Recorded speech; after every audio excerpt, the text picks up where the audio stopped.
Umarangkada na ang mga aktibidad para sa pagdiriwang ng International Day for Access to Information.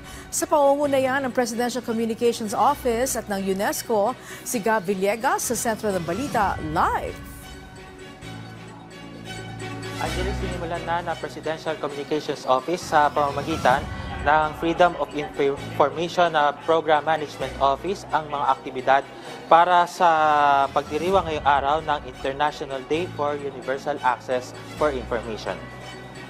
Pinangunahan ni PCO Secretary Dave Gomez at UNESCO Resident Coordinator to the Philippines Arnold Peral ang pambungad na seremonya ng IDWAI 2025 dito sa Pasay City. Sa kanyang talumpati, sinabi ng kalihim na nais ng pamahalaan na magkaroon ng isang gobyerno na nakikinig at nagmumulat sa mamamayan sa ilalim ng bagong Pilipinas.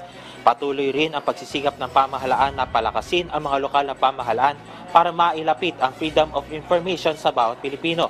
Nakikipagdialogo ang PCO katuwang ang Philippine Open Government Partnership sa mga stakeholder upang lalo pang mapaganda at maitulak ang panukalang Right to Information Bill. Hihikayatin rin ni Secretary Gomez si Pangulong Ferdinand R. Marcos Jr. na sertipikahan ang panukalang batas bilang urgent upang maitulak na gawing batas ang Right to Information Bill. We heard the voices of Filipinos loudly clamoring for an FOI law, and I take this opportunity to urge our lawmakers, civil society leaders, and fellow public servants to come together in finally enacting the Right to Information Bill for the Philippines, one that upholds global standards and empowers our democracy. Para naman kay Ginoong Peral, mahalagang paalala sa ang araw na ito na dapat walang mapag-iwanan pagdating sa pagkakaroon ng access sa impormasyon. We have to publish accessible data, intercommunicable also data, not only from the executive branch, but also justice and legislative branches, local governments access also to information, and to leave no one behind, indigenous groups, youth. We have to translate also and to make accessible the data to everybody, in particular in issues so critical as environmental. Dinatayang higit 100 delegado mula sa iba't ibang bansa ang dumalo sa nasabing pagtitipon. Layo ng nasabing yearly conference ang mga hakbang ng pagpapabuti ng karapatan ng mga mamamayan na maka-access sa impormasyon, mga batas, polisiya at mga framework.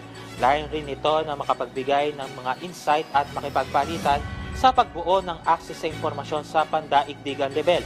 Taong 2015 ang pinagtibay ng United Nations General Assembly na itakda ang September 28 bilang International Day for Universal Access to Information. Angelic, katatapos lamang nitong high-level panel kung saan tinalakay ng mga resource speaker ang epekto ng pagpapatupad ng Paris Agreement sa pagbuo ng mga pulisya na magtitiyak sa pagkakaroon ng access sa environmental information na pinalalakas na regional cooperation, disaster preparedness, climate action kasabay ng pagsusulong ng sustainable development at climate justice. Magpapatuloy mga panel sessions para sa IDWAI 2025 hanggang mamayang alas 5 ngayong hapon. Magtatagal ang nasabing conference hanggang bukas, September 30, kung saan ay inaasahang lalabas ang Manila Statement na ihimok sa mga bansa na pabilisin ang pagpapatibay sa access to information legislation bilang mahalagang hakbang sa pag-abot na Sustainable Development Goal, Target 16.10 pagsapit ng taong 2030. At yan muna ang update. Balik sa iyo, Angelique. Okay, maraming salamat sa iyo, Gab Villegas.